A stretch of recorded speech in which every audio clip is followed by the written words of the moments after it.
Over to you then, Robin. Thank you so much, Kit and Gloria and Mary and everybody else who helps organise these things. I just want to give a huge plug for Transition Australia. I think it's such an important movement. But I'll get straight into my presentation to try and leave as much time for the other two speakers, which I think are going to be fantastic. So I'll just share my screen now. So what I'm talking about is a trial for a participation income, and the emphasis is very much on community capacity building. So to summarise, if I can get my slides to move, there we go. So brief summary, I'll briefly talk about Live Well Tasmania and what is a participation income and why do we need one urgently. How it would help the transition movement, what it would involve, and what the campaign is focused on, and how you can get involved in the campaign. So Live Well Tasmania was established in 2015. We're non-profit and a volunteer-led group, but we do apply for grant funding from both non-profit and or non-government, I should say, and government organisations. So our mission is increasing health and wellbeing via community capacity building, but a longer term focus on helping disadvantaged youth, because we think that they're going to obviously have the most difficulties economically and socially. At the moment, we use a range of evidence-based approaches such as art therapy, nature therapy, horticultural therapy, etc. But we have an underlying economic, social and environmental sustainability focus, and we very much follow the permaculture principles of care of people, care of planet and fair share. In Northwest Tasmania, we have a community centre in Wynyard and a 63-hectare community farm in Aldina, which is about half an hour from Burnie, for those who may know a little bit about the northwest of Tasmania. So what is a participation income? So in essence, it's a livable wage paid to those who provide a good or service deemed to be directly or indirectly of benefit to society. So it may be for training and education, it may be for a caring type of role, or it could be for just doing anything that increases an individual's health and wellbeing. So it provides financial security and, importantly, it facilitates contribution to the ecological and the social work that is urgently needed. And we believe that there is a need for a community development approach to address our ecological issues, but also our socio-political dysfunctional systems. So we think that collective action is the what is urgently needed to address the dysfunction of educational, social, political and economic systems.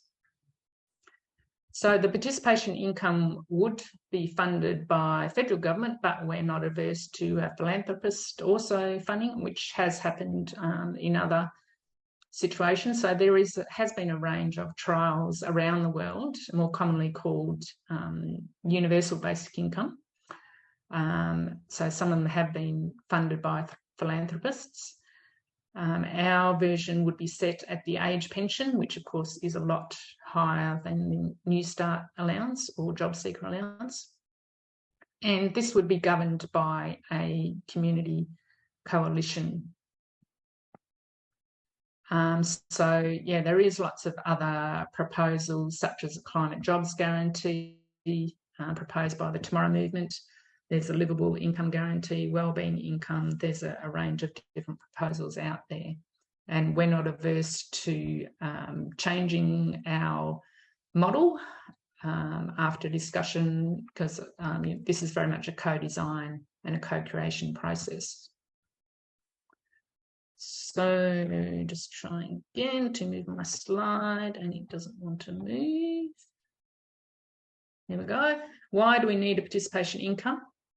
So there's lots of gloom and doom, talk about automation taking jobs, etc. But we actually think that a number one priority is that there is substantial labour needed, particularly for eco-social, or it could be called transition-related work. So due to the urgent need to reduce ecological footprints, to increase collective action, and we know that employment these days often does not provide purpose and meaning to people's lives, does not increase resilience or help with health and well-being. So there's an urgent need to change that. We think it can be a stepping stone to an unconditional basic income that does not depend on any contribution, but we think that's a longer-term process. So we know that the current wage system and the social security system are unsustainable and highly inefficient. So we see precarious work increasing, the quality of jobs decreasing, etc. So how could it help the transition movement? Imagine if you could design your own job and get paid for it. This is, in essence, what we are talking about. So looking at a range of collaborative projects, people working together to reduce ecological footprints, using the 3 permaculture ethics. And it's been said that permaculture is the greatest job creator in history, and likewise transition. So of course we know all the things that transition aims to promote, and there's just a list of some of them there. And also perhaps going more into the social areas. We know loneliness is a huge problem, social isolation and social exclusion. So projects that would help in that respect. Community-supported schooling is another idea. There's just no limit to all the roles that could be created, which an income could be paid for. So, and just as there is no shortage of ideas of what people could do, there's no shortage of publications which outline various ways that communities can collaborate. And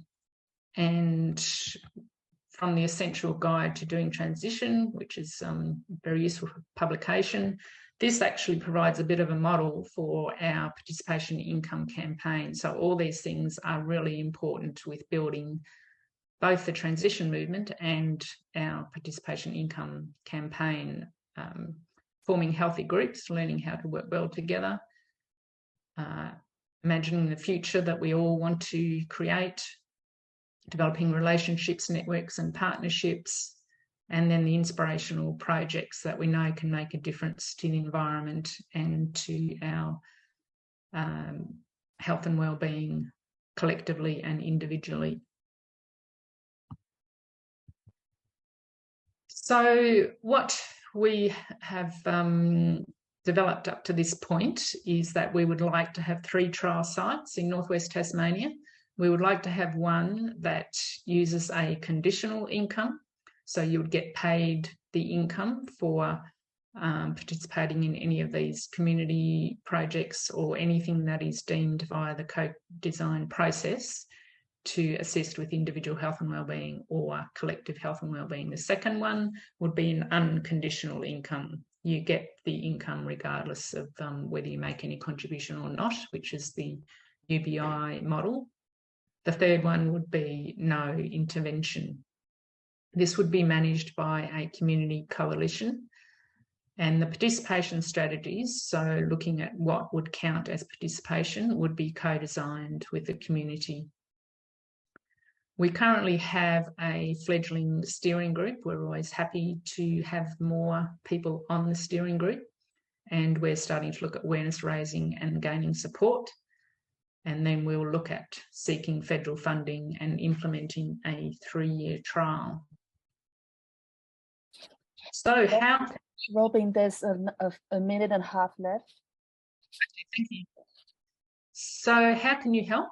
Contribute to awareness raising and gaining support. This could be things like making telephone calls to people, using social media, doing some desktop research, writing articles, and the articles could be on anything as small as a particular type of project, or it could be more about the bigger picture of the participation income and transition as well.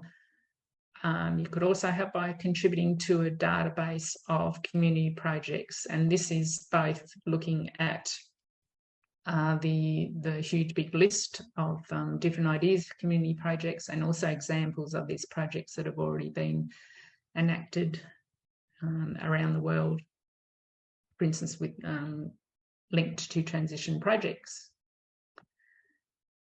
So that's basically it in a nutshell. There's a very quick summary, but if you'd just like to find out more about it, then feel free, please, to get in touch and I can tell you more about it. Or if you think you would like to contribute in some way, no matter how small, please get in touch. Thanks, Gloria.